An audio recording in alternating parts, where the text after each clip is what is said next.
Bismillah ar-Rahman ar-Rahim wa sallallahu ala nabiyil karim. Bonsoir chers téléspectateurs et bienvenue à cette émission que nous consacrons ce soir encore au dialogue national inclusif. Comme vous le savez, c'est demain que seront clos officiellement les travaux de ce dialogue national inclusif qui a rassemblé pendant une vingtaine de jours des représentants des partis de la majorité et de certaines formations de l'opposition, des syndicats, des personnalités indépendantes, juristes y compris, les travaux des ateliers ayant été clôturés, comme vous le savez, hier. Ce soir, nous allons nous appesantir avec nos invités sur des thèmes primordiaux pour l'instauration de la démocratie et l'état de droit. Nous discuterons donc de l'indépendance et de la réforme du secteur de la justice, mais aussi du code électoral mauritanien et de la commission électorale nationale indépendante. Bien entendu, nous discuterons des différents aspects qui ont émaillé ce dialogue national inclusif. Avec nous ce soir pour discuter de ces questions, M. Bombo Daraman, qui est homme politique représentant la majorité. Bonsoir. Bonsoir. Nous avons également à ma gauche, et pour la première fois sur ce plateau, avec moi en tout cas, M. Cham Samba Cham, leader politique représentant l'opposition. Président des forces progressistes du changement. Président des forces progressistes du changement représentant l'opposition. J'ai également à mes côtés, à ma droite, M. Mohamed El Jara, qui représente ici la société civile, comme j'ai également maître juriste, M. Cheikh Abdallahi Ahmed Babou, qui est juriste et qui est une personnalité indépendante prenant part à ce dialogue. Je vous souhaite à tous la bienvenue et je vous invite à suivre un sujet présenté par notre consoeur Rakessi.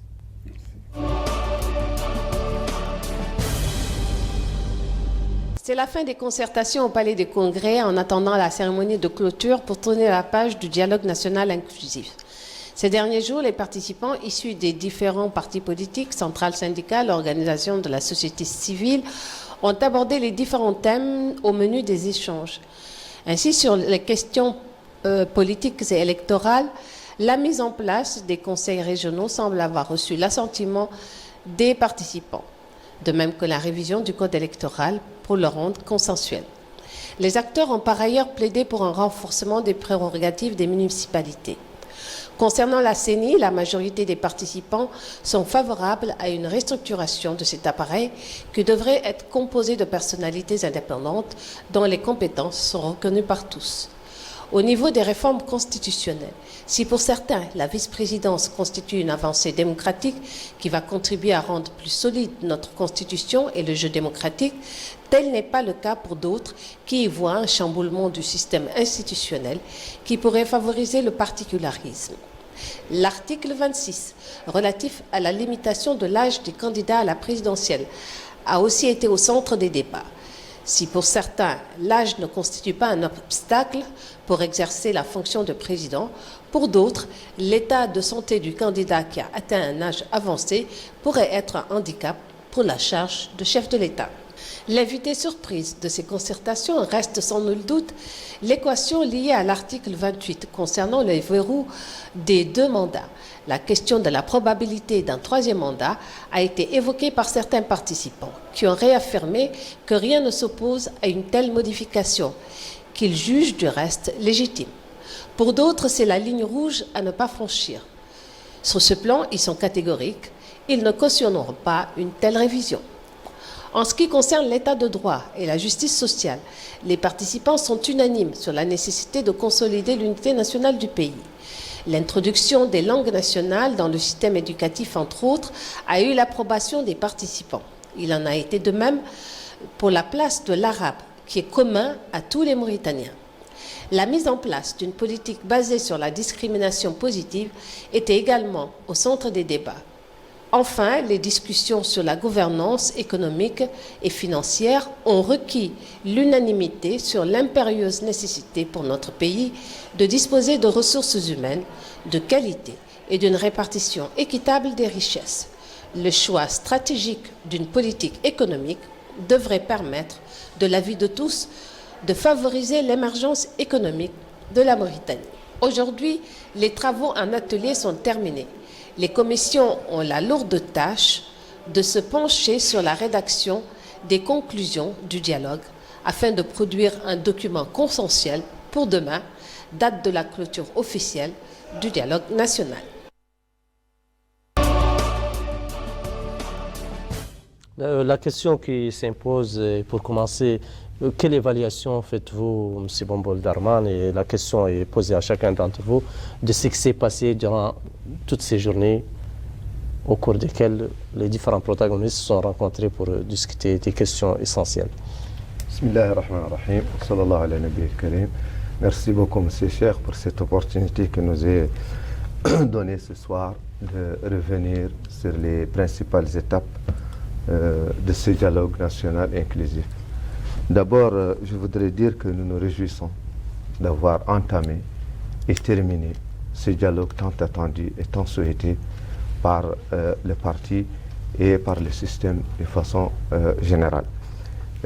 Deuxième chose, nous nous réjouissons aussi au nom du parti L'Union pour la République d'avoir contribué vivement à ces assises et d'une façon constructive, et cela s'est traduit par la présentation d'un document qui a été exhaustif parce qu'il a passé en revue tous les points soumis à l'ordre du jour, et nous avons estimé, nous avons constaté qu'au terme des débats, les principales questions qui étaient posées ont été traitées de fond en comble par ce document qui est aujourd'hui connu de tous, parce qu'il a été vraiment question des différents points qui sont posés. Les questions du débat ont été diverses et variées, mais elles ont toutes eu, elles ont touché de tout point de vue les questions nationales, que ce soit le problème des institutions démocratiques, que ce soit le renforcement des capacités institutionnelles, que ce soit l'état de droit et son renforcement, ainsi qu'enfin les questions qui touchent à l'économie. Donc nous avons essayé de passer en revue toutes ces questions et d'apporter une position claire, mais qui va toujours dans le sens du renforcement de l'état de droit et de la démocratie. Monsieur Samba? Monsieur Cham. Bon, bien entendu, je parle au nom du groupe de l'opposition avant de donner mon avis personnel. En tant que bloc de l'opposition participative au dialogue, nous nous félicitons à divers niveaux. Nous nous félicitons de l'initiative de créer ces conditions de dialogue, de créer ce dialogue. Parce que nous estimons, en tant qu'opposition qui participe à ce dialogue, dis-je, que le dialogue a des vertus. L'une des vertus du dialogue, c'est d'abord d'en sortir plus unis, d'en sortir plus fort et d'en sortir plus confiant. L'autre vertu du dialogue, c'est que dialoguer suppose que vous reconnaissez l'autre dans son identité et dans son altérité. Cette reconnaissance des différences qui fait problème en Mauritanie. C'est une deuxième vertu du dialogue. La troisième vertu du dialogue, c'est qu'on aborde les problèmes. L'habitude des Mauritaniens, c'était de nier les problèmes. Aujourd'hui, on ouvre un dialogue autour des problèmes codiés, donc on les reconnaît. C'est une première phase, c'est une première étape vers la résolution des problèmes. L'adage dit, un problème débattu est à moitié résolu. Donc les problèmes fondamentaux ont été discutés, et si fondamentalement il y a une volonté politique qu'on aboutisse à des solutions, il y a des aspects sur lesquels je pense qu'un consensus s'est dégagé. Bien sûr, j'ai entendu le reportage, c'est elle qui m'apprend que ce consensus s'est dégagé, sans connaître encore le rapport consensuel. Sur certaines questions, elle a bien nuancé. Oui. Elle a bien dit que sur certaines questions... Elle les a citées, et ce serait heureux. Elle a cité certaines questions où il y a eu un consensus là-dessus, notamment les points de vue ne sont pas aussi différents. C'est très bien, non, c'est ça. C'est son regard. Mais pour qu'on détermine qu'il y a un consensus, il faut d'abord qu'on parte des PV et qu'on détermine exactement quelle est la tendance des PV. Bon, on n'en est pas là. Mais c'est bon qu'elle ait pu tirer par elle-même cette conclusion. Je serais heureux que sur l'ensemble des points qu'elle a cités ici, qu'il y ait consensus, parce que ce serait une avancée notoire, fondamentale pour la Mauritanie. Bon, enfin, par rapport à moi, à Samba Thiam, en tant que président du FPC, c'est une avancée notoire. Je suis une des oppositions les plus pestiférées. Si aujourd'hui je peux être à la télévision mauritanienne pour exprimer mon point de vue, c'est un pas important dans la démocratie, dans l'expression, dans la construction de l'état de droit qui permet la liberté d'expression. Voilà ce que je voulais dire pour l'instant. Merci. Bon, je ne peux que confirmer ce que les autres intervenants ont déjà dit. C'était opportunité pour tous les Mauritaniens, même si les débats, il y avait des partis qui n'ont pas participé au débat. C'était une occasion pour beaucoup de Mauritaniens de pouvoir exprimer les besoins sur des thèmes. Et c'était au niveau de 4 groupes thématiquement importants liés à l'état de droit, aux problèmes politiques, aux réformes constitutionnelles et à la gouvernance économique. Donc ce n'était pas seulement des gens politiques qui s'occupent d'un calendrier électoral ou d'une prise de position. C'était un débat plus profond qui avait plus attrait aux conditions de vie, à la participation citoyenne. Bon, comme l'a si bien dit le doyen Thiam, c'est un débit, mais c'était une opportunité pour tout le monde d'exprimer réellement ses besoins. Nous, de notre côté, encore, en tant que société civile, on a fait une contribution à part qui a été consolidée dans un document et on a eu le temps nécessaire pour pouvoir exprimer nos différentes contributions par rapport à tel ou tel... et je crois que c'est le début d'un processus. C'est une innovation que de se retrouver en famille en train de discuter. Les premiers jours, ce n'était pas évident, mais on peut dire que petit à petit, les gens commencent à s'unir, à se familiariser. Beaucoup de nous se voyaient de loin, sans autant pouvoir parler. Chacun de nous ne sait même pas, croire que l'autre c'est un ennemi ou c'est un animal ou autre. Mais ça a été vraiment transcendé durant ces jours. Je crois que ça, c'est positif. Et il n'y a aucune autre voie qui n'est pas la voie du dialogue, de nous mettre autour d'une table qui peut nous faire amener à avancer dans notre projet de société, surtout dans un contexte marqué par l'extrémisme, par la pauvreté, par les changements climatiques, par les défis aujourd'hui qui tournent autour de nous et auxquels vraiment on ne peut que nous solidariser pour faire face réellement à ces défis. Je crois que... Cher Abdallah. C'est une question pour les politiciens, j'en suis pas. Mais je sais que le dialogue, c'est une bonne démarche. J'aurais dit souhaiter que tout le monde y participe. Ce n'est pas une fin en soi, c'est un moyen d'y arriver à quelque chose. J'espère que la synthèse aboutit à quelque chose où ceux qui n'ont pas participé se retrouvent là-dedans. C'est tout ce que je peux dire pour le moment. L'intérêt de ce dialogue, comme j'ai dit, est d'avoir permis de briser la glace. Parce que, je prends mon cas, il y a beaucoup de jeunes, de jeunes chefs de parti, qui m'ont dit, mais M. Thiam, mais on croyait que vous n'étiez pas comme ça. Moi, en tant que chef de parti, je suis surpris de vous découvrir. Donc, les préjugés qu'il y avait sur les uns et les autres commencent à tomber. Et vous aviez vous-même le pressentiment aussi vis-à-vis de certains autres? Oui, les préjugés sont de tous côtés. Bon, je n'étais pas très marqué par des préjugés, mais les préjugés sont de tous côtés. J'ai été frappé quand ce jeune de Oulhorma, ou plutôt Youssef Oulhorma, m'a dit, mais M. Thiam, vraiment, moi-même en tant que chef de parti, j'étais très braqué vis-à-vis de vous. Je ne savais pas que vous étiez comme ça. Donc on a brisé la glace. Et on permet, dans un deuxième temps, d'aller vers la communication. Communiquer, déjà, c'est un pas pour se comprendre. Parce qu'à partir du moment où on ne communique pas, on ne peut résoudre aucun problème. Et ça, c'est déjà un des aspects, de mon point de vue, pour ma part, qui a été un élément positif du dialogue. Au moins, pour beaucoup. Durant ce dialogue, Bombo, il y a certaines questions qui ont pris le dessus sur d'autres. Quels étaient les points saillants qui ont marqué les travaux des différents ateliers? C'est vrai que c'est un dialogue, c'est vrai que la politique prendra le dessus par rapport à l'économie, par rapport à la gouvernance sous ces différentes formes. Quels sont les points saillants qui ont attiré votre attention au cours de ce dialogue? Bon, moi, je fais le même constat par rapport aux vertus du dialogue et je constate aisément que ces vertus ont été toutes retrouvées, les gens se sont rencontrés et ça, on s'en réjouit aussi une fois encore parce que depuis 2 ans, nous n'avons fait que demander ce dialogue. Nous n'avons fait qu'expliquer que ce dialogue est possible. Nous n'avons fait que faire comprendre aux gens que sans le dialogue, on ne peut pas avancer.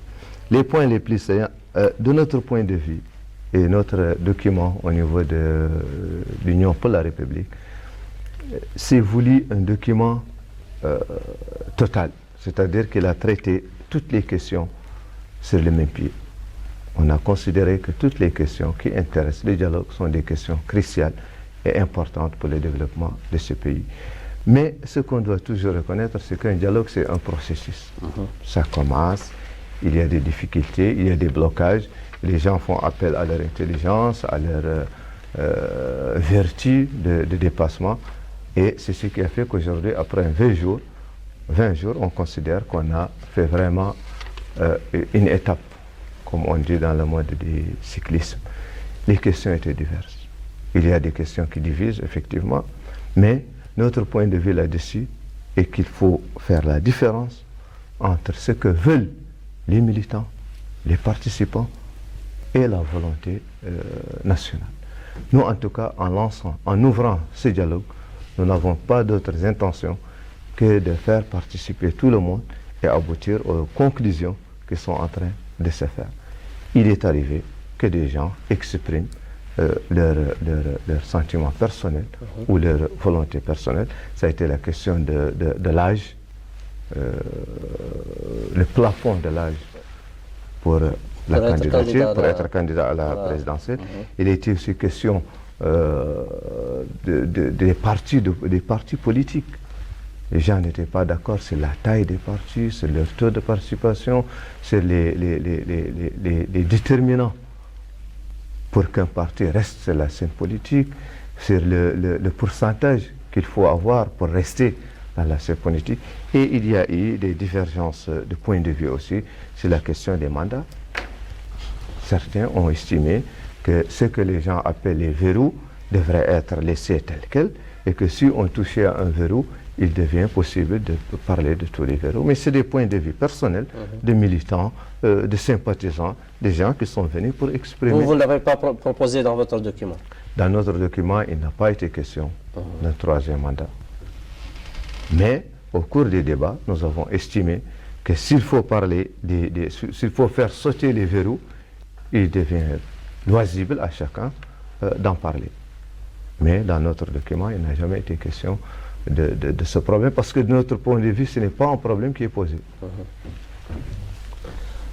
Maître, les ateliers consacrés à l'indépendance de la justice, à la réforme du secteur de la justice, qu'est-ce qui a attiré votre attention dans ces ateliers-là? Je pense que ce sont les ateliers qui n'ont pas beaucoup bénéficié d'une couverture médiatique. On a beaucoup parlé de l'atelier relatif aux réformes constitutionnelles, mais ces ateliers-là n'ont pas attiré beaucoup d'attention au niveau de la presse. Pour plusieurs raisons, c'est peut-être des trucs un peu techniques. D'ailleurs, même les participants ne sont pas aussi nombreux que dans les autres ateliers, parce qu'il s'agit des questions plus techniques, plus profondes, et ça donne... Et l'essentiel qui a été débattu... L'essentiel, il y a un constat qu'au niveau du système judiciaire, actuellement, on en a besoin d'améliorer la situation au niveau textuel et au niveau organisationnel. Ça, c'est le premier constat.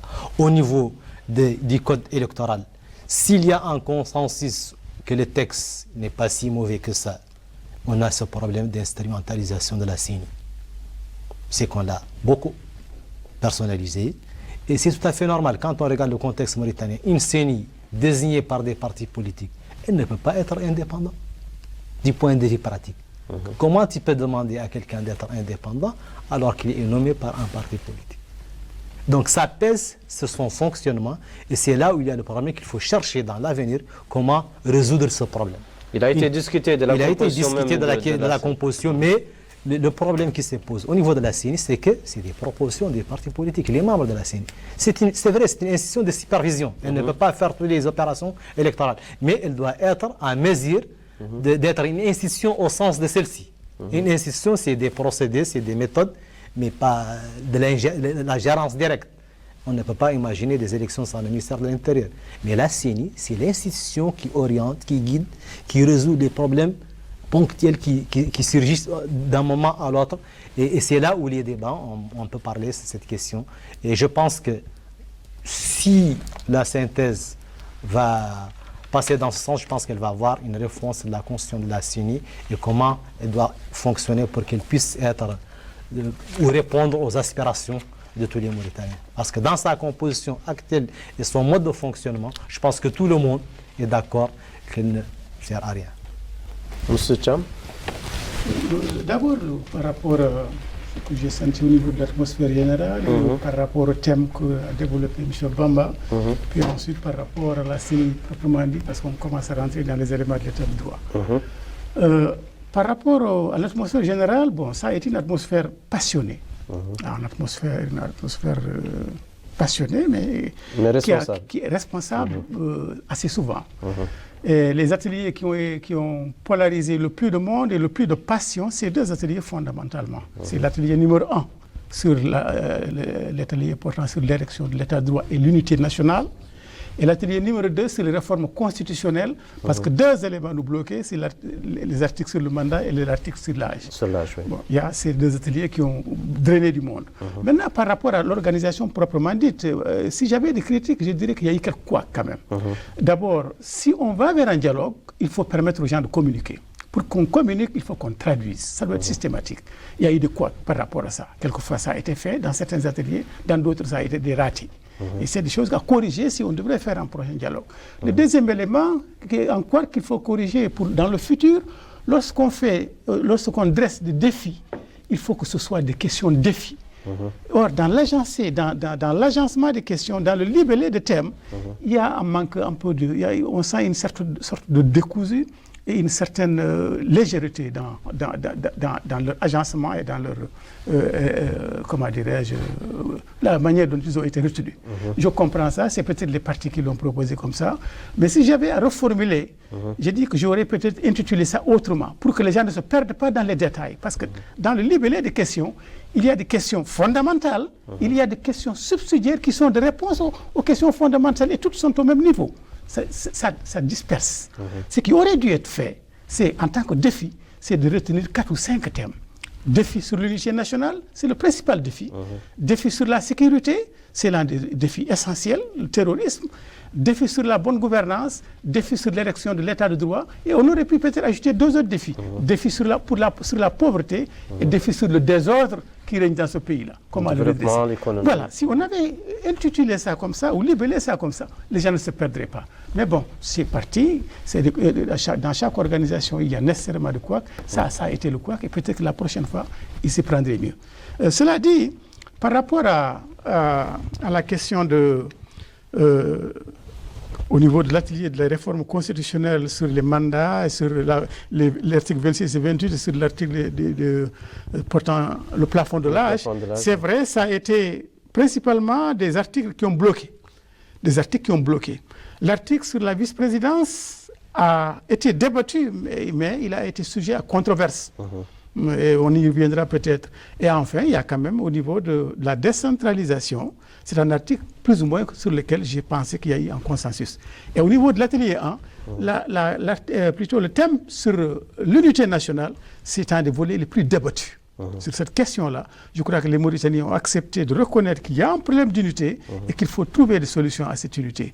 Maintenant, dans les solutions, les gens divergent ou les propositions sont nombreuses. Mais ce qui était essentiel, c'est qu'on reconnaisse ça comme problème et qu'on essaie d'en débattre et de trouver des solutions. Sur cet aspect-là, c'est important. Pour la CENI, je rejoins un peu Maître. Bon, mais je me dis simplement que la CENI est un élément de l'état de droit. Un élément de l'état de droit. Voilà. Mohamed? Bon, moi, je peux dire que ces journées nous ont permis de mettre, si vous voulez, en zoom sur parfois ce qui était légitime de poser comme recommandation, mais ce qui ne l'était pas encore au niveau des différents ateliers. Nous connaissons tous que quand on parle d'un État, ou on parle d'un État de droit, on parle d'institution. Et la première institution de redevabilité qui est responsable des politiques, des stratégies, c'est le gouvernement. Et on avait des problèmes de reconnaissance même de ce gouvernement. Et ça, je le vois personnellement, ce n'est pas la société civile, c'est mon avis personnel. Que quand on n'accepte pas la légitimité d'un responsable légal désigné par un État, ça pose des problèmes dans les esprits. Et il faut qu'on ait à faire une différence, et c'est ce qui ressort, et ce qui est ressorti, qu'aujourd'hui, on a enlevé les tribus, on est rentré dans un système, si vous voulez, de démocratie, et sans pour autant rendre proche de ses citoyens les services de l'État qui nous unit tous. Et toutes les tendances aujourd'hui convergent vers que tous ces problèmes que nous disons aujourd'hui d'unité nationale n'existent que dans l'esprit de nos propres politiciens, nous, loin de la réalité du terrain. Parce que je vous parle, j'ai travaillé depuis 20 ans sur le terrain, au niveau d'une région de Guidimaka, où c'est une région où il y a plus de communautés. Je défie n'importe qui aujourd'hui qui vous dit qu'il y a un problème de cohésion sociale entre un village d'une ethnie ou un village d'une autre. Donc, mais quand je suis dans des besoins, que je sois rouge ou jaune ou blanc ou noir, c'est un problème de besoin. Et ça fait le tour. Si je suis avassalé aujourd'hui et j'ai besoin d'avoir un enseignant, ou j'ai des enfants en tant qu'entité, petit village qui n'est pas très bien représenté, je suis obligé de me déplacer jusqu'à Nouakchott pour pouvoir plaider pour ma cause. Et ça, si on ne renverse pas dans le cadre d'une déconcentration des pouvoirs, d'une régionalisation ou d'une décentralisation, nous aurons des porte-paroles, nous aurons, si vous voulez, n'importe qui peut réclamer n'importe quoi, parce que nous sommes sur une autre planète qui est vraiment loin, et en particulier par rapport aux décisions, par rapport aux services, par rapport aux biens. Parce que dans toute logique, nous devons avoir quelque chose de commun. Tous les textes aujourd'hui que nous avons, que ce soit la Constitution, que ce soit les politiques, on vient juste de mettre, et je suis membre de l'Alliance pour la protection sociale en Mauritanie. Cette protection sociale aujourd'hui, elle vise à rendre ces groupes vulnérables plus à mesure de vivre dans leur dignité. Mais même les partis politiques les plus structurés que nous avons aujourd'hui, vous ne pouvez pas les trouver dans les politiques ni les stratégies. On est toujours dans cette vision que ce que nous voulons dans la politique, c'est arriver au pouvoir. Voilà. C'est clair. Le dialogue national est suivi certainement par la presse. Nous avons une rubrique qui est Écho de la presse que je vous invite à suivre tout à l'heure.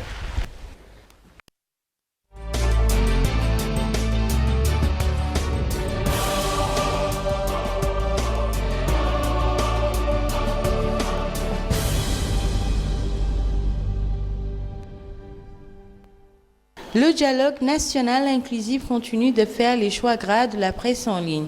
L'agence mauritanienne d'information titre en gros les travaux des ateliers du dialogue national inclusif dominés par des discussions libres et franches. Ces travaux au niveau des 4 ateliers se sont poursuivis au Centre international des conférences et ont donné lieu à des discussions approfondies dans une atmosphère de franchise et de liberté accordée à tous les intervenants. Les participants ont abordé à cet effet plusieurs thèmes dont la séparation des pouvoirs, le renforcement de l'état de droit, les libertés, la préservation des constantes nationales, l'encouragement de la décentralisation, l'enracinement de la justice, la priorité aux franges démunies et la réalisation d'un développement environnemental équilibré. L'atelier des problématiques appelle à la révision de la représentation parlementaire entre les circonscriptions électorales. Les participants à cet atelier organisé dans le cadre du dialogue national inclusif ont appelé à une révision de la représentation parlementaire entre les circonscriptions électorales et à respecter la différence entre quotient électoral au niveau de ces circonscriptions ainsi qu'à la révision du code électorale. Toujours avec l'agence mauritanienne d'information qui nous édifie davantage sur l'atelier des réformes constitutionnelles qui insiste sur la nécessité de préserver les constantes nationales. Les intervenants ont souligné l'importance de l'utilisation de la diversité culturelle, ethnique, de manière à servir le développement socio-économique du pays et à préserver les acquis nationaux. Certains intervenants ont appelé à dépasser les questions entravant l'évolution de l'État et axer sur les politiques et programmes d'avenir de nature à assurer le développement du pays. L'atelier est chargé de discuter d'un certain nombre de sujets en rapport avec les réformes constitutionnelles comme la création d'un poste de vice-président de la République, l'âge limite pour la candidature aux élections présidentielles, le Sénat, le Conseil économique et social, le Haut Conseil islamique, la Haute Cour de justice, la médiation de la République, les institutions constitutionnelles, le Conseil constitutionnel. Cet atelier est dirigé par 2 présidents, l'un de la majorité et l'autre de l'opposition, avec 2 rapporteurs des 2 partis. Le site d'information CRIDEM indique que le dialogue national est caractérisé par d'interminables prolongations. Le dialogue national inclusif, ouvert le 29 septembre, devrait durer une dizaine de jours, mais les participants sont engagés dans d'interminables prolongations. La commission communication du dialogue a rendu public ce communiqué. Les parties prenantes au dialogue national inclusif ont convenu de prolonger la durée des travaux des ateliers afin d'approfondir et d'élargir les débats autour de certains points inscrits à l'ordre du jour et qui n'ont pas pu être suffisamment examinés. À la suite de cet accord, la commission de supervision et d'organisation a décidé la reprise des travaux. Le site Maghreb émergent indique que le dialogue national en Mauritanie est dominé par des appels à la consécration du principe de séparation des pouvoirs. Des participants à l'atelier sur le renforcement de l'état de droit et de la justice sociale issus du dialogue national ont appelé au renforcement de l'action du développement du pays, à la consécration du principe de séparation des pouvoirs exécutifs, législatifs et judiciaires, ainsi qu'à l'accroissement du rôle des institutions dans la gestion des affaires publiques. Certains intervenants ont souligné la nécessité de rendre l'action de l'État graduelle et plus en harmonie avec la succession des générations pour donner à celle-ci l'opportunité de contribuer au développement et au progrès du pays.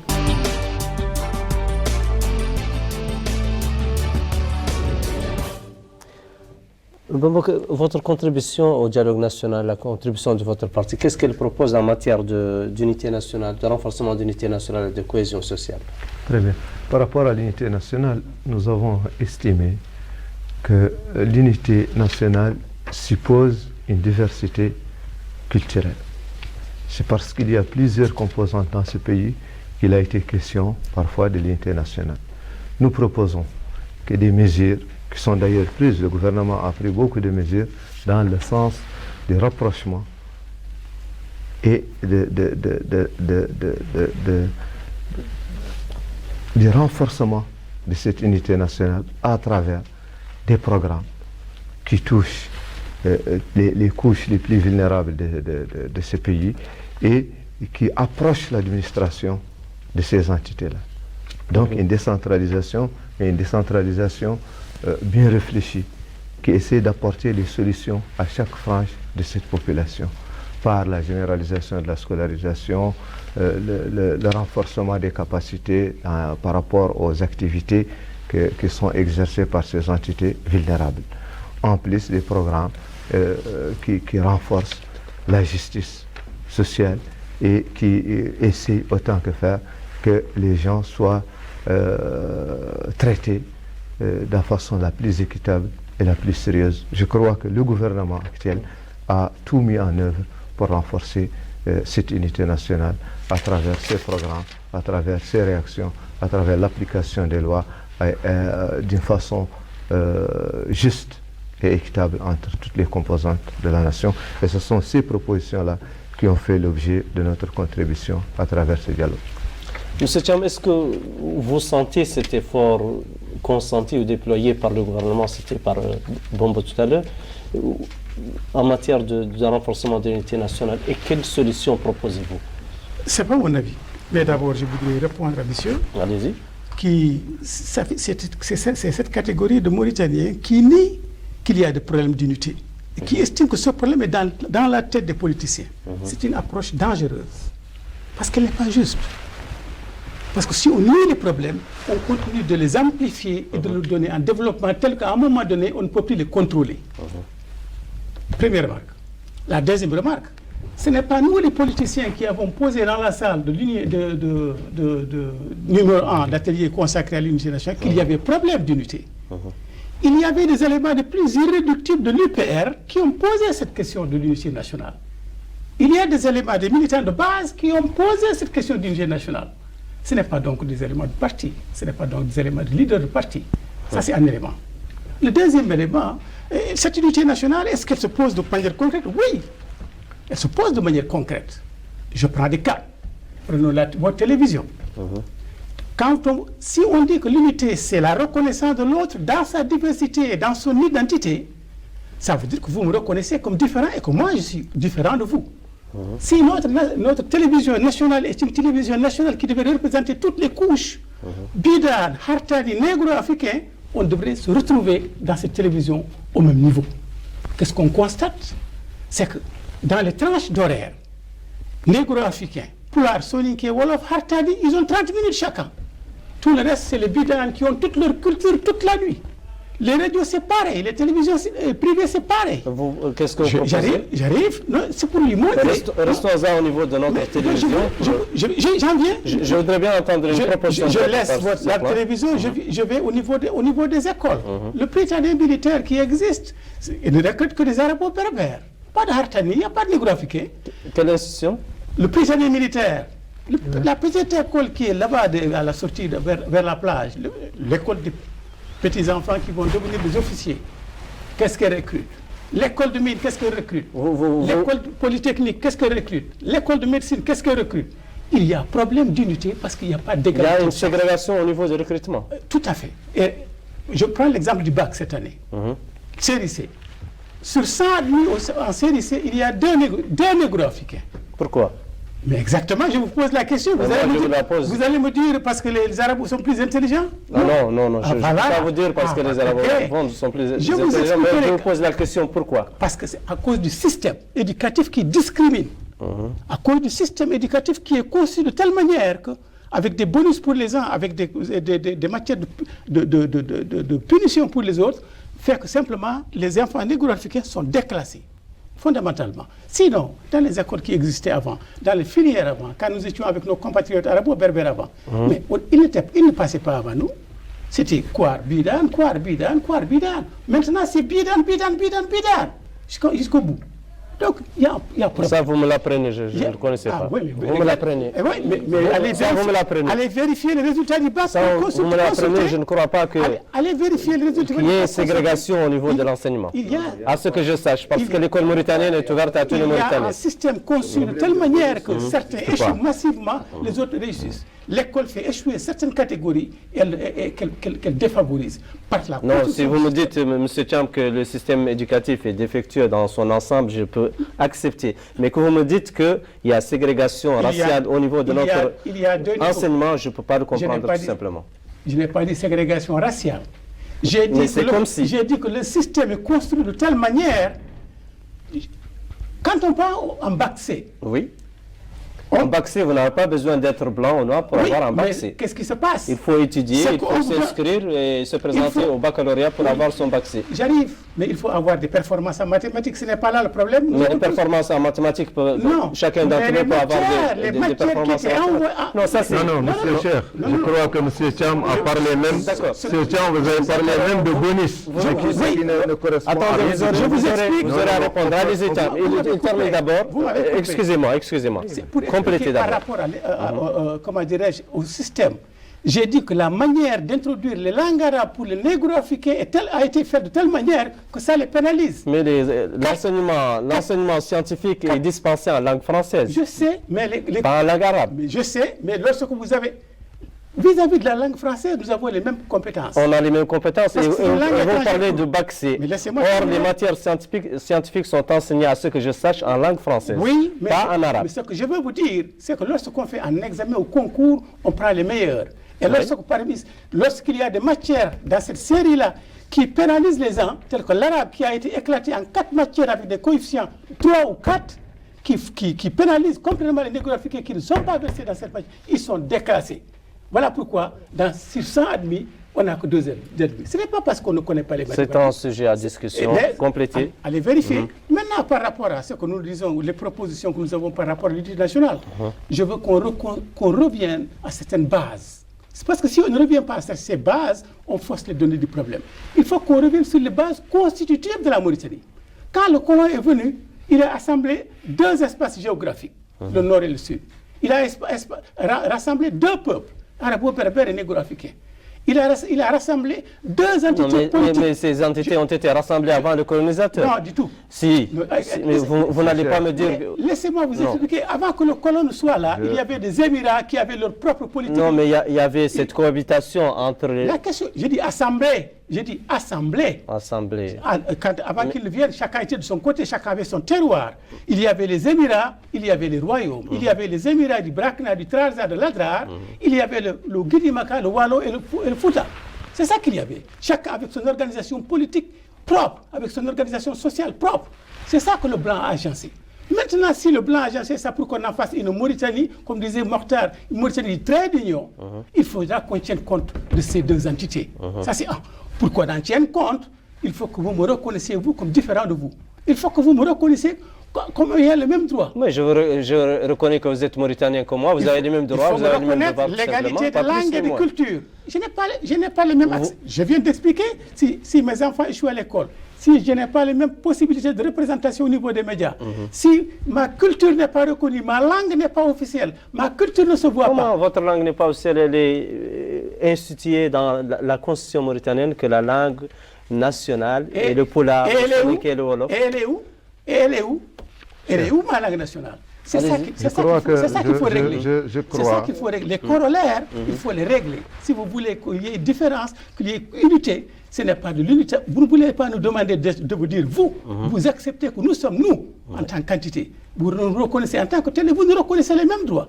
Simplement, et les mêmes devoirs. C'est ça la Mauritanie. Monsieur Cher, je crois, juste pour recadrer un peu, pour recadrer une seconde, je crois que M. Cham a présenté quand même une situation qui ne correspond pas à la Mauritanie.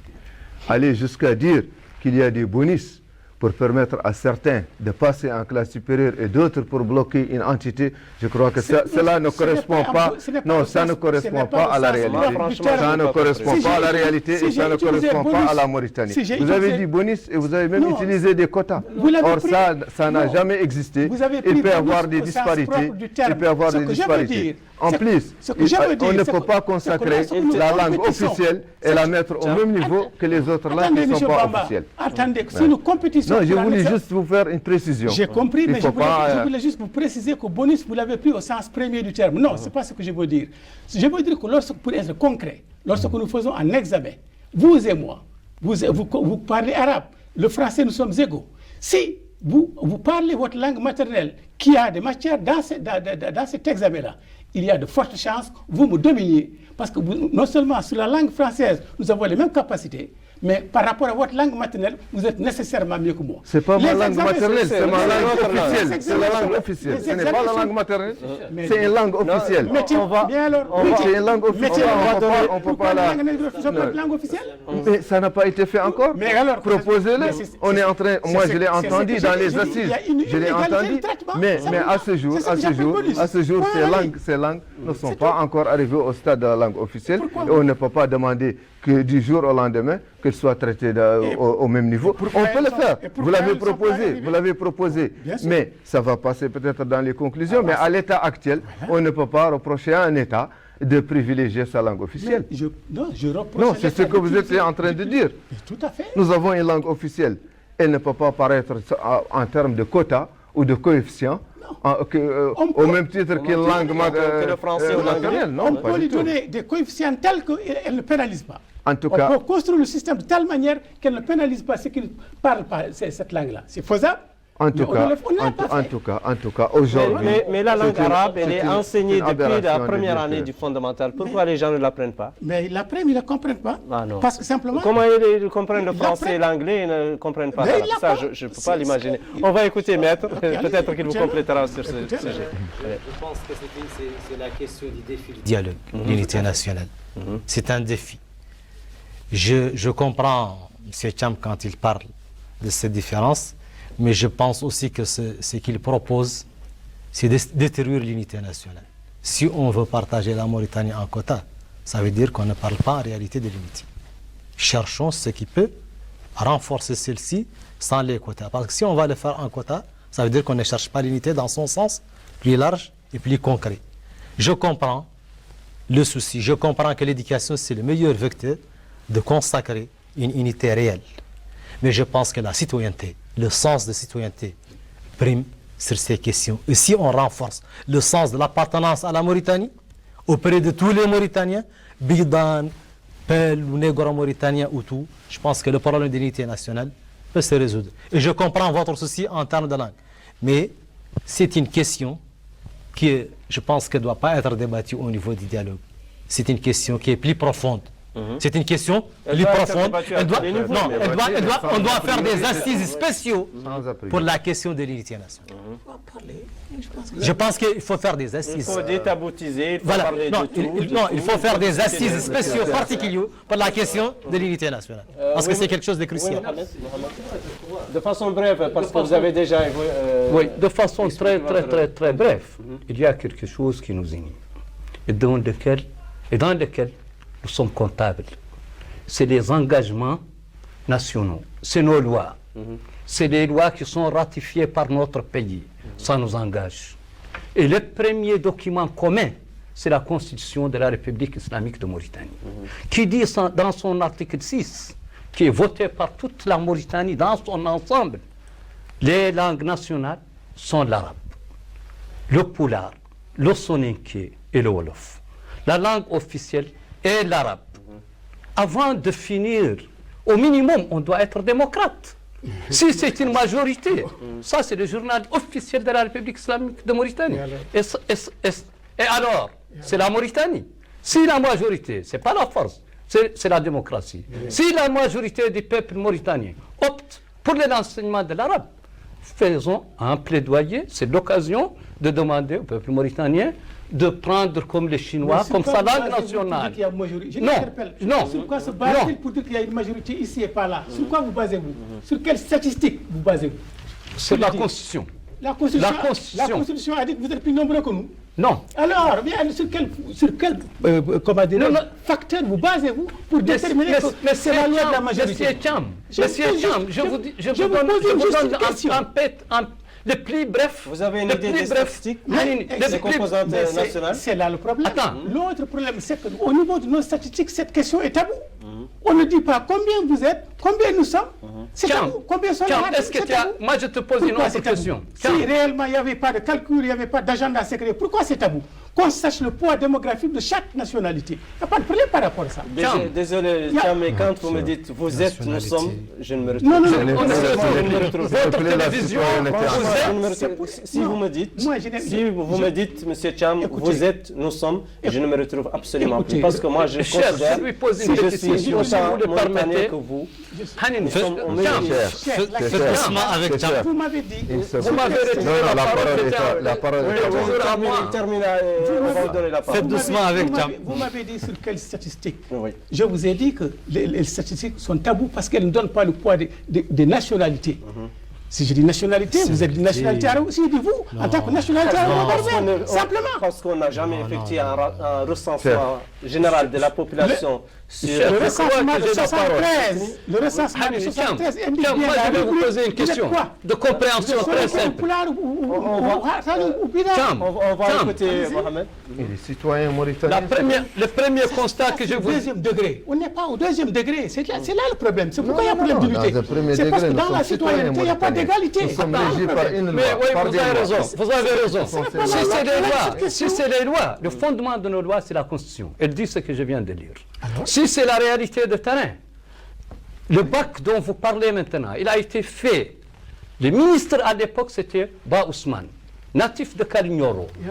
Est-ce qu'il est pelle ou il n'est pas pelle? La question n'est pas là. Non, elle est d'où? La question. Est-ce qu'il est polar ou il n'est pas polar? C'est devenu trop bas comme Vous avez plus de légitimité, vous, de parler que vous avez une communauté ou quelque chose. C'est cher. Ce n'est vous pas avez dérivé un peu l'État, et ce n'est pas le Mohamed, je crois. Moi, la parole est à moi, Elmassa. Une minute. Moi, je crois en une minute que il faut poser les problèmes correctement. Nous sommes dans un pays, ce qui nous unit, c'est la citoyenneté. Mais il est Qu'il y ait des dysfonctionnements, c'est l'occasion. Les dysfonctionnements, c'est l'occasion d'en parler pendant les dialogues et pendant ces assises démocratiques.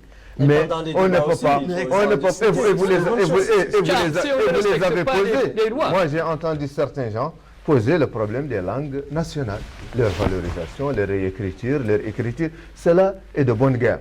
Mais aller jusqu'à donner...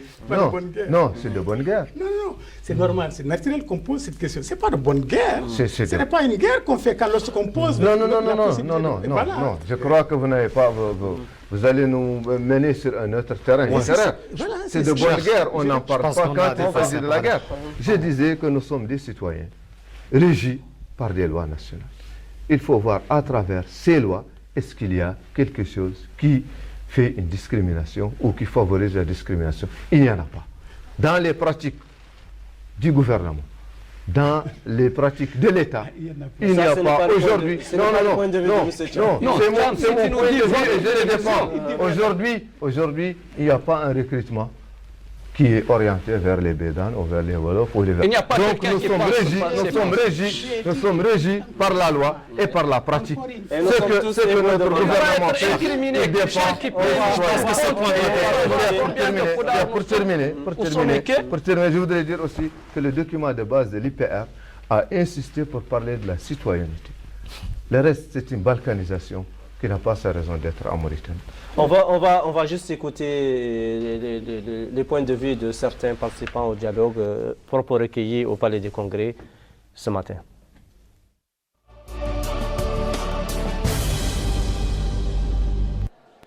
Moi, je pense effectivement que l'indépendance de la justice, c'est un sujet très important en Mauritanie.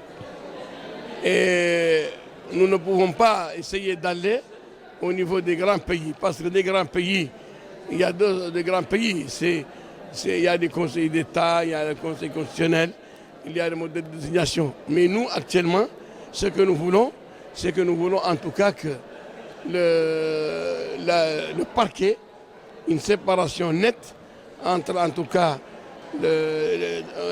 entre le parquet et pour que les avocats puissent disposer d'une liberté et qu'au niveau de la magistrature suprême, il y ait une réforme et que de toutes les façons, le mode de désignation des juges soit revu. Vous savez, la justice en Mauritanie, il faut vraiment la secouer. Il demande à être secouée, la justice, parce que la justice, c'est le fondement de l'État.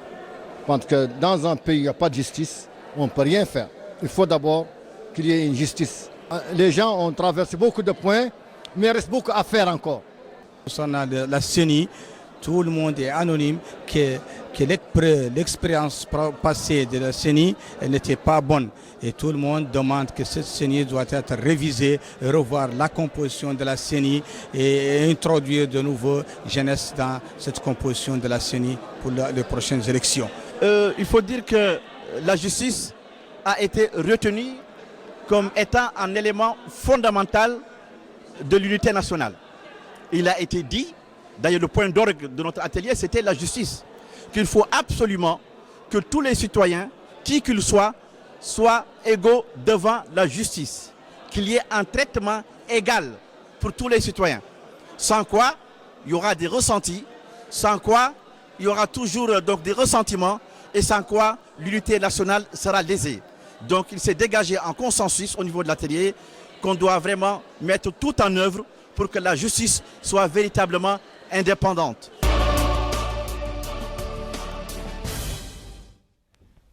Quelles étaient vos propositions dans ce sens, indépendance de la justice, réforme du secteur de la justice de façon générale? Oui, nous pensons qu'il y avait quand même des efforts ont été faits, mais que l'évolution de la société aidant, il est nécessaire d'accompagner les réformes judiciaires, de revoir le code de procédure pénale, le code de procédure civile administrative, mais ça rentre dans le cadre de l'évolution normale des choses. Un texte n'est pas figé, il régit des êtres humains qui changent dans leur mode de comportement, dans leur mode de pensée, et qu'il faudrait les accompagner. On a aussi parlé de l'impérieuse nécessité d'améliorer la situation des magistrats et des auxiliaires de justice, parce que c'est des gens qui rendent la justice et ils doivent être dans des conditions qui leur permettent une certaine indépendance. Monsieur Thiam? Oui, je rebondis par rapport à la Constitution. Pour moi, si réellement encore on veut revenir sur l'unité nationale, ils en parlent parce qu'il y a problème. On ouvre cette Constitution. On ne la garde pas telle qu'elle est. On l'ouvre pour dire que la Mauritanie est pluriethnique, multiculturelle. Mais c'est dit dans la Constitution. Non, ce n'est pas dit dans la Constitution. On ouvre la Mauritanie pour dire qu'il y a égalité de communauté de langues et de cultures. Pourquoi vous parlez de justice? Quand je vais dans la justice qui nous occupe maintenant, je ne peux pas m'exprimer en couleur. Au nom de quoi? Je suis obligé de parler arabe et de me faire traduire. Si je ne parle pas arabe, je ne peux pas parler français, je ne peux pas parler poulard. C'est ça la citoyenneté. La citoyenneté, c'est un terme qui unit les gens et qui nous donne les mêmes droits. Si toi tu parles la justice, tu te sens représenté, moi je ne me suis pas représenté. Tout le monde est représenté en justice. Je ne suis pas représenté, je regrette. La représentante, maître est là, il peut en témoigner. Non, mais il faut... Non, parce que vous avez... Laissez-moi terminer, s'il vous plaît. Je ne peux pas vous laisser, en tout cas. Vous rebondissez sur des points que je développe et vous dites de n'importe quoi. Vous avez posé le problème de la justice. Oui, mais il y a l'assistance judiciaire qui est assurée à tout des réformes techniques. L'assistance judiciaire est assurée à tout Mauritanien. L'essence d'abord de la justice, c'est la grande justice. C'est d'abord l'essence de cette justice, c'est la grande justice. Il faut que moi, en tant que citoyen, vous parlez de citoyenneté, lorsque je vais dans cette justice, je puisse m'exprimer, qu'on puisse me comprendre, que je puisse me retrouver là-bas. Ce n'est pas le cas.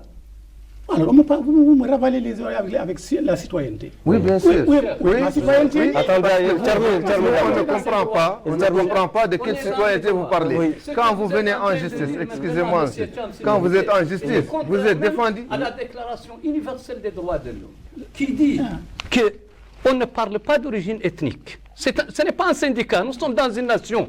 Quand tu me dis je suis polar, moi je vais te dire que je suis mort, mais quand on regarde ce qui est commun pour nous tous, et ce qui est le recours, c'est la loi, c'est le gouvernement. Moi, ça ne me dit rien du tout que le juge soit en polar, ou en sonéké, ou en wolof, ça me met au pôle Nord. Si je suis dans mon droit, je vais demander mon droit en ma qualité de citoyen de ce pays. Je m'en fous. Ça ne me met pas dans ma langue de choix. Attendez, Thiam, en tant qu'intellectuel, vous ne pouvez pas, on ne peut pas être ici pour nous abriter. Si quelqu'un me dit, moi je vous arrête tout de suite quand vous me dites votre télévision, votre groupe, ça c'est indigne. Nous, ce qui est commun pour vous et moi, c'est les lois et les constitutions. Ça c'est ce qui nous regroupe. Ce n'est pas les ethnies. Tu n'as aucun droit d'être un représentant d'une ethnie, parce que ce n'est pas là où nous sommes. Nous sommes dans l'unité nationale, nous sommes dans le droit mauritanien, dans le droit international. Parce que l'unité nationale, c'est ça qui vous arrange. Qui? Elle ne nous arrange pas. Ce qui nous arrange, c'est le respect. Quand vous me dominez, c'est ça votre unité nationale. Tu n'es pas dominé. Si tu étais dominé, tu n'avais pas le droit ce soir à parler ici pour nous imposer ta loi. Tu n'as pas une loi et tu n'as pas une référence. Ce n'est pas une domination. Qui te domine? Qui te domine? S'il vous plaît, on va prendre le point de vue. Tu ne peux pas nous dominer. Tu n'es pas une institution. Tu n'as pas le pouvoir. Tu n'es pas un délit. Sur quoi tu vas nous dominer? On va dire la référence des Thiam. Mohamed, s'il vous plaît, on va prendre le point de vue du juriste. Comment on parle Je pense que parler de la justice, c'est très bien. Je pense qu'elle a besoin d'être réformée. Je pense que notre justice, du point de vue textuel, elle n'est pas mauvaise. On veut tout simplement incarner cette volonté d'instaurer une justice équitable. Je pense qu'élever les niveaux des textes par rapport à la justice, c'est quelque chose d'intéressant dans la Constitution parce qu'actuellement, on n'a que 2 articles ou 3 qui parlent du pouvoir judiciaire. Donc par rapport aux autres pouvoirs, on voit qu'elle est un peu défavorisée en termes textuels. Bon, j'ai dit bien défavorisée en termes textuels parce que le pouvoir judiciaire, c'est l'article 89, 90, 91 et puis on s'arrête là. Je pense que une future modification de la Constitution doit prendre en considération l'intérêt d'élever le niveau d'intérêt du pouvoir judiciaire pour qu'il devienne un pouvoir réel, égal aux autres pouvoirs. Et ça, je pense que c'est là où on peut dire qu'on a une justice plus ou moins à la hauteur qui incarne un pouvoir réel. Quant à son exercice, la justice c'est comme les autres pouvoirs. Il y a ce qui marche bien, ce qui marche moyennement, ce qui marche médiocrement. Je sais qu'au niveau de l'accès, c'est un accès libre. Au niveau de ceux qui ne parlent pas l'arabe, je comprends bien le souci de Jam.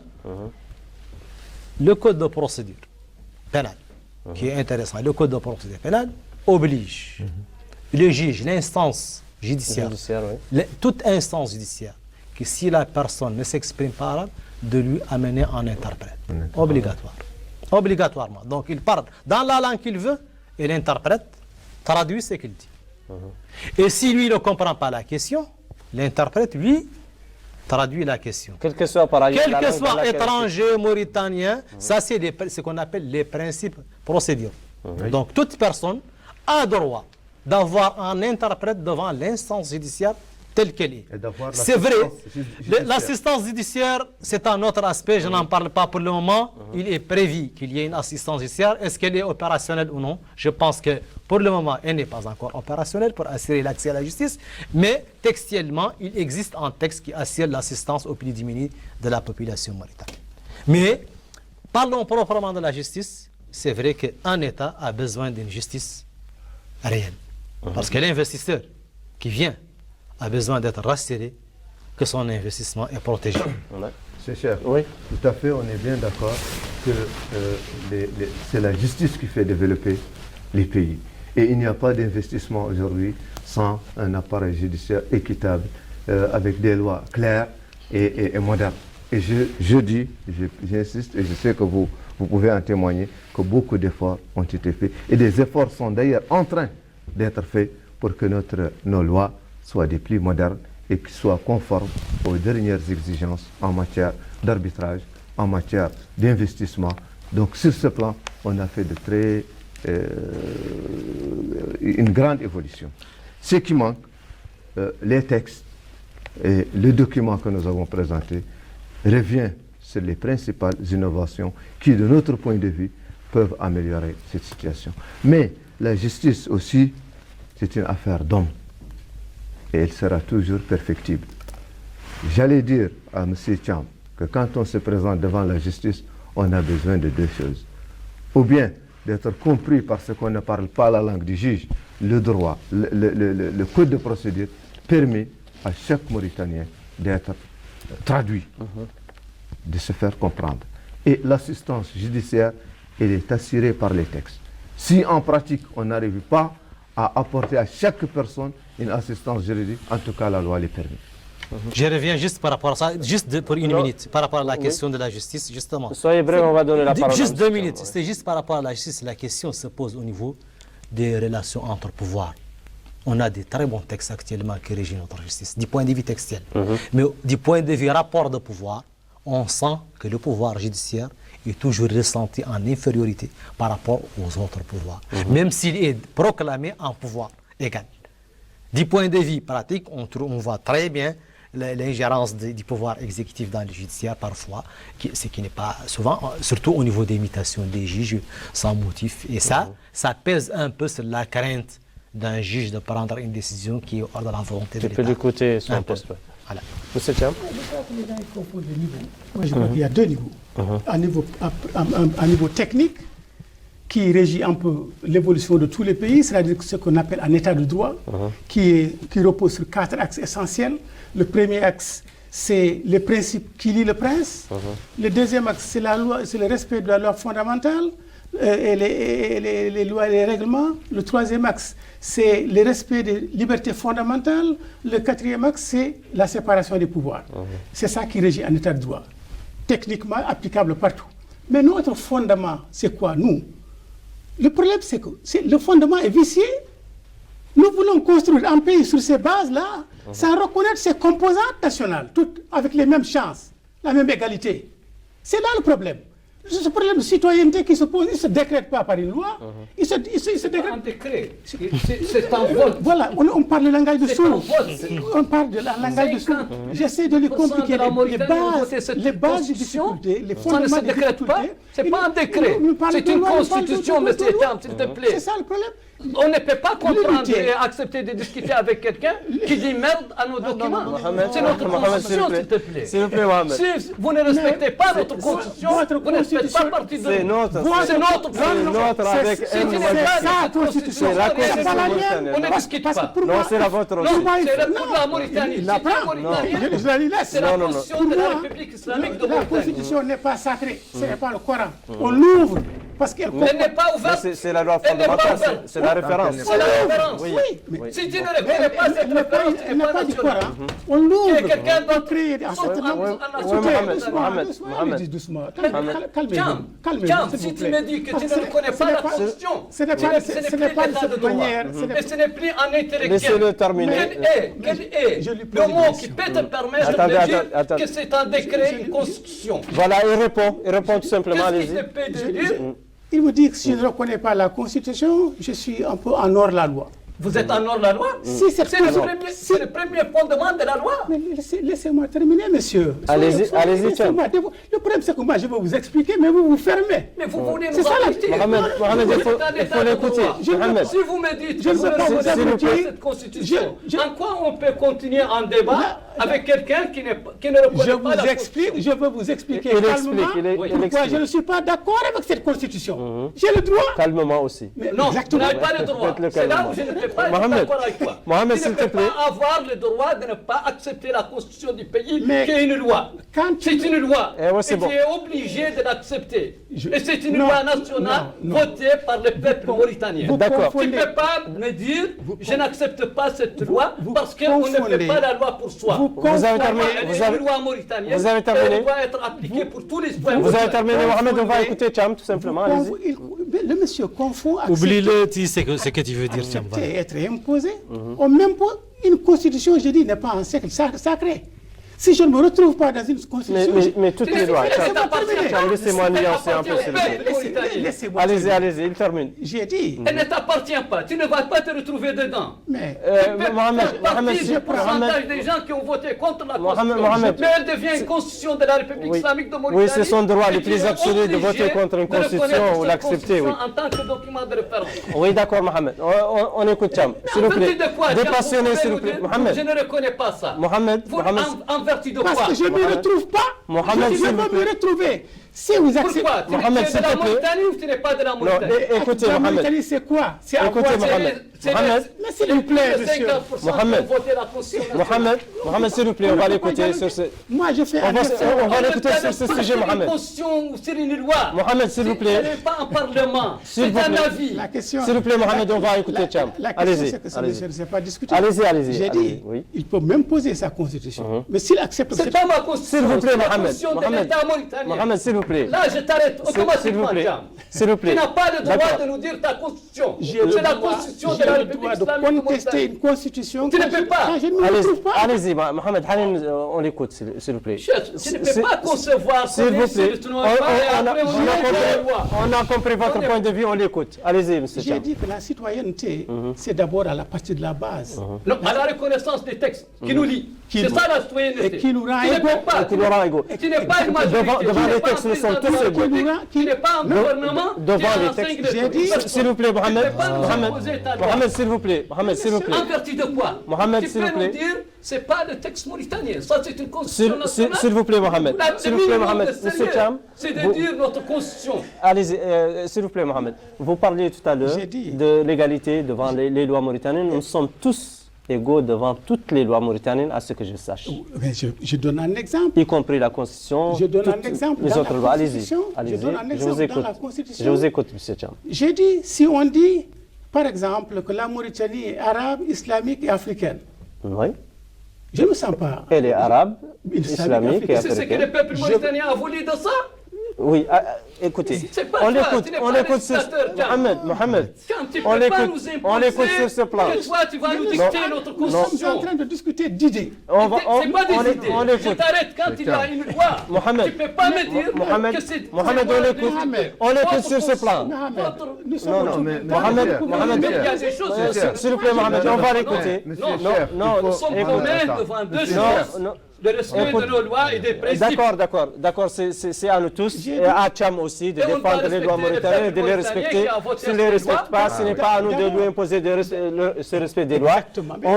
On explique. Quand la Constitution dit que la Mauritanie est arabe, islamique et africaine, Je vais y venir. qu'est-ce qu'il y a de méchant dans ce qui est dit dans cette La Constitution? base, d'abord, en tant que, comme vous disiez tout à l'heure, si on veut se reconnaître en tant que citoyen, on se reconnaît le droit de s'écouter, le droit de défendre son idée. Bien sûr. D'abord, mon idée, qu'on entende mon idée, ensuite qu'on la refuse, mais d'abord qu'on l'entende. C'est le minimum pour un dialogue. J'ai dit, c'est un exemple que je donne. Oui. J'ai dit, si on dit la Mauritanie est arabe, islamique et africaine, je ne m'y retrouve pas. Pourquoi? Si africaine, c'est l'espace. La Tunisie est africaine, l'Égypte est africaine. Si c'est L'Égypte aussi est arabe, la Tunisie est arabe aussi. Vous ne comprenez pas. J'ai dit, quand on prend les trois termes, Oui. islamique, Mais moi, honnêtement, arabe, je ne sais pas sur quelle africaine. planète vous êtes. Si africaine, c'est l'espace. Je suis absent. Mais qui te dit que c'est l'espace? C'est la J'ai- culture aussi. Mais j'ai dit, si c'est l'espace, Si c'est la culture. si c'est la culture, on dit négro-africaine. C'est ça la culture. Ah, la culture, c'est Ah, négro. C'est pour mettre c'est ça. négro avant de mettre africain. On dit négro, c'est ça qui traduit simplement la pluralité des Pourquoi cette différence Sahanini, est-ce qu'elle est plus préférable? Mohamed, on va l'écouter, s'il vous plaît. S'il vous plaît. On va l'écouter, oui. Qui me laisse développer mon idée, il peut ne pas être d'accord. Parce qu'on peut ne pas être d'accord. Mais ce qui est important, c'est qu'on en discute. Non, mais on ne peut pas être d'accord avec vous quand vous nous dites votre constitution. Ce n'est pas notre constitution. Je crois que c'est un lapsus. C'est notre constitution. C'est un débat des sourds, ce que vous êtes en train de dire. Non, je crois que c'est un simple. Mohamed, c'est un lapsus. C'est un lapsus. On parle de On a constitution. accepté votre télévision. Si tu nous dis Monsieur Thiam, votre constitution, c'est ça pas veut dire notre qu'il n'y a rien de constitution. commun. Tant qu'elle n'est pas Il y a changée, plus c'est la de poulards qui constitution ont de la voté République cette islamique de constitution que de Mauritanie. morts. Et ça ne vous donne pas Mohamed, on l'écoute, on l'écoute, Mohamed. Cette constitution, Hanine, cette constitution, Non, ne pas nous dire votre constitution. Tu as le droit de la cette critique. constitution, tiens, Tu as le droit de la critique. Non, c'est le vocable. Le problème, c'est qu'il n'y a pas la démocratie. cette constitution, Non, il cette la critique constitution, pas. elle est votée par plus Il en de fait la poulards que constitution ce que d'une partie de Non, la non, Mauritanie. Ce qui n'est pas correct. Ça, c'est Ce qui votre n'est pas correct. interprétation Et ce n'est pas des une propos de... Non, c'est bien ce qu'il a Mais dit. il est là, il est présent. bien dit. Non, il est là, il est présent. C'est de s'exprimer quand même. Il n'adopte pas la posture de l'intellectuel. pas. Parce qu'il n'adopte pas la posture d'écouter l'avis de l'autre, l'opinion de l'autre. Vous pouvez être en désaccord, mais d'abord écoutez. D'abord écoutez. Vous me dites pourquoi je conteste la Constitution. Vous n'avez pas le droit de le faire. Vous n'avez aucun droit, j'ai le monsieur droit de Thiam, critiquer ma de nous dire constitution. votre constitution. J'ai le droit de... C'est un document commun. Si tu es citoyen mauritanien, on te l'applique aujourd'hui. Parce que cette constitution elle est votée par des millions de pollards ici. Pourquoi au Et niveau il y a du débat, plus on a de pollards qui sont ici au niveau de cette constitution que toi. On ne peut pas discuter de cette manière. On l'écoute. On ne peut pas Ahmed, discuter de cette allez-y. manière. Ce que je veux lui dire simplement, très calmement, c'est qu'une constitution, ce n'est pas du Coran. Deuxième élément, je ne suis pas le seul à la critiquer. Au niveau des débats, il y a des éléments de l'IPR qui ont exigé ou qui ont demandé... Quelle a été la réaction de Bas? Qu'est-ce qu'il a dit? Mohamed, s'il vous plaît. Moi-même, je suis au courant que la majorité veut un chambardement de la Constitution dans son ensemble. Donc, Oui, mais ça n'en fait pas la constitution de tel ou de tel. C'est la constitution non, mais je crois que de... c'est un lapsus. Le vocable, votre constitution, je crois que c'est un Alors, il lapsus. faut le retirer. C'est notre constitution. Il faut le retirer. Ce n'est pas là. Ça, il faut le retirer alors. Ce que je veux simplement, je ne retire rien du tout. Je ne retire rien du tout. Alors, il ne faut pas dire que c'est un lapsus alors. Si tu ne retires pas, Thiam, si tu ne retires pas, on ne discute pas avec toi sur Si tu quelque ne chose peux pas nous imposer quoi que ce soit, tu ne peux pas nous imposer ça. Et ce n'est pas notre constitution, c'est la constitution de la République islamique de la Mauritanie. Que vous la contestez, c'est votre droit, mais ça n'en fait pas, il n'y a pas deux constitutions dans ce pays. Et votre télévision. Alors après, chers téléspectateurs, on va suivre la prochaine rubrique qui est le téléphone. On va écouter tout à l'heure. Moi, je crois que c'est dommage qu'on...